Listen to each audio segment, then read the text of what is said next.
Hey everyone, Tyler here at The Movie Beat, back with another video. In this one, I wanted to share my first experience with Korean film. I think all of us out there probably remember our first Korean movie. Mine really did change my life in so many different ways, but it goes way, way back, and I haven't written any review on this, but I thought it would be fun that I could share my experience, and I also wanted to give a brief review of the film. And you guys could let me know what your first experiences were with Korean movies and just how you stumbled upon it.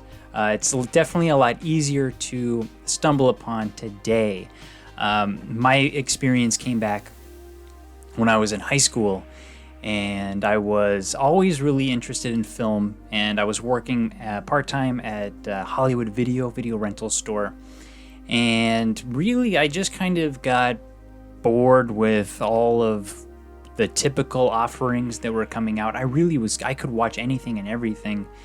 And the only thing that was interesting to me at the time was, stuff from the auteurs like David Lynch, Spike Lee, Tarantino, Scorsese, all of those familiar names. But in general, if they had one film a year, I want to watch movies all the time. So I started getting pushed more and more into, I was just exploring, like looking for stuff, but I was going through all the sections at the video store, and I got into foreign films because I got desperate. I'm just like, there's got to be something out there. And I did find a very interesting world, and I just kind of became one of those foreign film guys at the video store, or the indies, the recommendations, really willing to take a chance on anything that I thought looked interesting. So one day when I was putting videos away, I saw this one lone, we only had a VHS copy, one lone VHS of the movie Shiri on the shelf. And I was like, that looks kind of interesting. The cover, I'll put a picture up, you guys can see it, really intrigued me.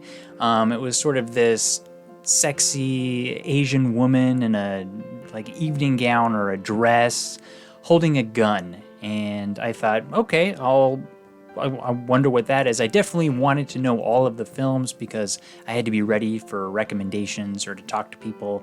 Back in the day, that was kind of one of the cool things about video stores, is you could talk to people that worked there and you could share opinions on movies and whatnot. So I definitely wanted to know what this was. So when I was looking at the back, I thought, this looks like something more than the cover is saying.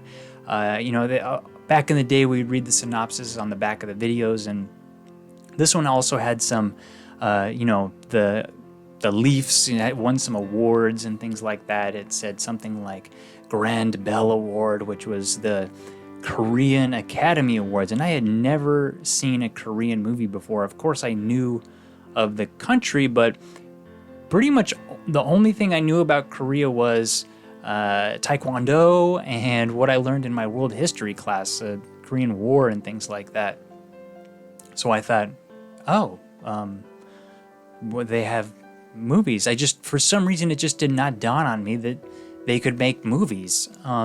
So I took this one home, decided to give it a spin, and I was blown away. I sat silently through the credits of this movie with 1,000 things racing through my mind. And looking back on it, this was in 2002, so 1 year off of 2001, but for me, Shiri was that intergalactic space alien baby coming towards me with the music and everything from Kubrick's film, of a whole new universe, really life-changing, because I wanted to know everything and anything I could about Korea after this. And it's sort of interesting looking back, because if I rewatch this film today, the movie is pretty Western looking. It does not showcase a lot of the unique aspects of Korea or Korean culture so much, other than its unique story of, North Korea and South Korea. I'll get into that a little bit. But, you don't see like the Korean food. You don't see soju. You don't see a lot of family type aspects of Korea. Everything is kind of given a Western spin, and I do think that was interesting choice because this was Korea's first big blockbuster movie, which really kicked off what I would consider the first generation of new Korean cinema. It was given the biggest budget ever allocated to a Korean film at the time, which comes out to like $8.5 million. And not only did, for the first time ever, did this film in Korea, based on my research, beat out all other foreign films. Usually Hollywood films were always at the top of the box office. This is the first time ever that a Korean film was number one. And not only that, it blew away the record attendance numbers for films in general. The record was previously held by Titanic, and this one blew it out by a couple million admissions. So I do think this film really gave a lot of confidence to Korean filmmakers and financiers to really invest in the Korean film market, and it spurred so much creativity at the time because they were really trying to keep finding that way to beat out the Hollywood competition. They had other roadblocks in their way as well as how they filled the cinemas. So what are they going to do to make their films stand out? And I do think that's where all of that genre bending and blending came in. And anyways, well, getting a little bit off topic, but this was my first film, and there are several reasons why I think it struck me so hard. I just want to get into the story a little bit quick. Here we go. Two of South Korea's best secret agents and close like brothers, Yoo Jung-won, played by Han Suk-kyu, and Lee Jong-gil, played by Song Kang-ho, have been tracking an elusive North Korean female assassin named Bang-hee, who has taken out a number of key scientists, politicians, and military officials over a 6-year period before suddenly vanishing one day after painting the words "goodbye" on her final target in blood. Agents Yu and Lee are left haunted and bewildered by her disappearance, but work to move on with their lives. While Yu sets his eyes on marriage with a woman he's fallen in love with over the past year, a fish shop owner named Myung-hyun, played by Kim Yunjin, Jong-gil looks for new criminals to chase. Meanwhile, as a nation divided, the two Koreas plan to hold a friendly soccer match in preparation for their unified 2002 World Cup team as a chance to boost relations between the countries. But when an illicit arms dealer is assassinated after reaching out to the South Secret Agency, North Korean assassin Bang-hee is suspected to have come out of hiding despite her identity being compromised. And after the killing of a top scientist connected to a secret government weapon called CTX, a new kind of high-powered liquid explosive that can go undetected like water, agents Yu and Lee fear the worst and suspect that the North has begun moving to intercept the weapon. Both agents put love and life on the line to uncover the truth behind the North's plans and find out why they would risk peace on the peninsula. Before I watched this movie, I thought action movies of this nature, typically they just feature, your main hero, your villain, usually two macho guys, and they'll try to throw in a super sexy model or something to bring some sexual tension to kind of break up that monotony between the action scenes, or to help market the film, put some beautiful woman on the poster, usually a minor character, and they just kind of help drop clues or they motivate the hero. However, in this one, almost like two completely different films, Shiri is one part high-octane actioner and another part sentimental melodrama. And it's just so interesting in this film how there are so many actors that really went on to define what I would call the first generation of Korean film great actors.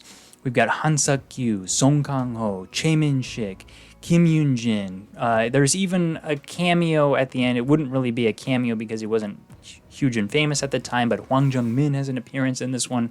Wow.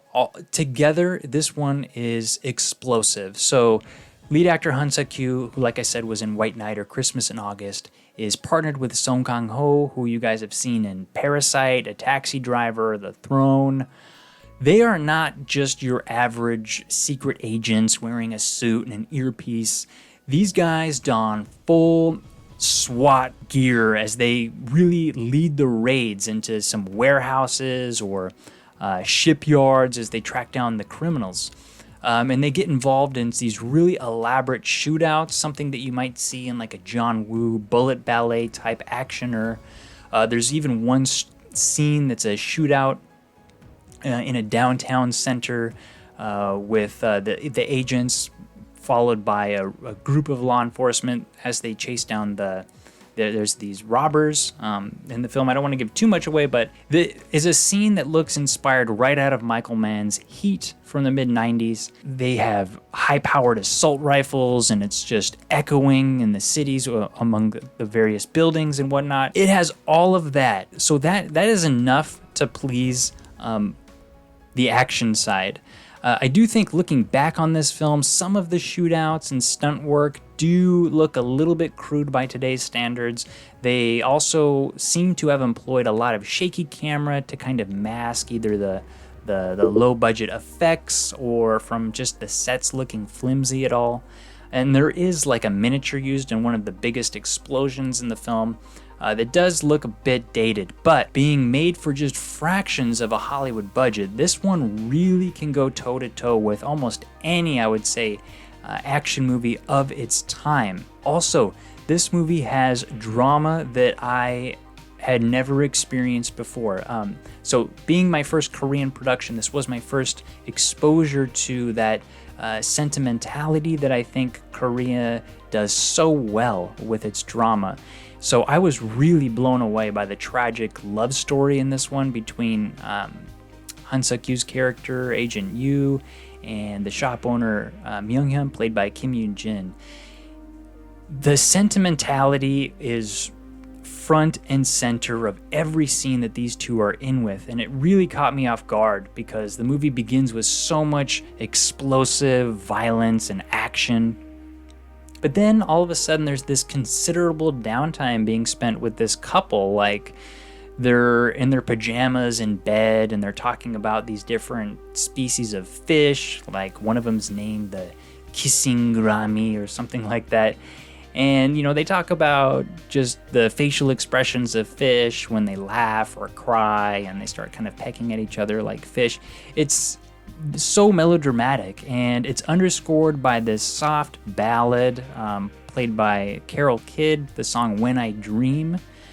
The romance was palpable, and I really felt like there was true chemistry between the two leads.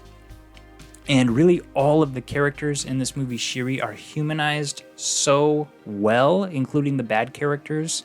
And I think that credits just how well that they were written. And I, for one, get chills at every scene that actress Kim Yunjin appears in.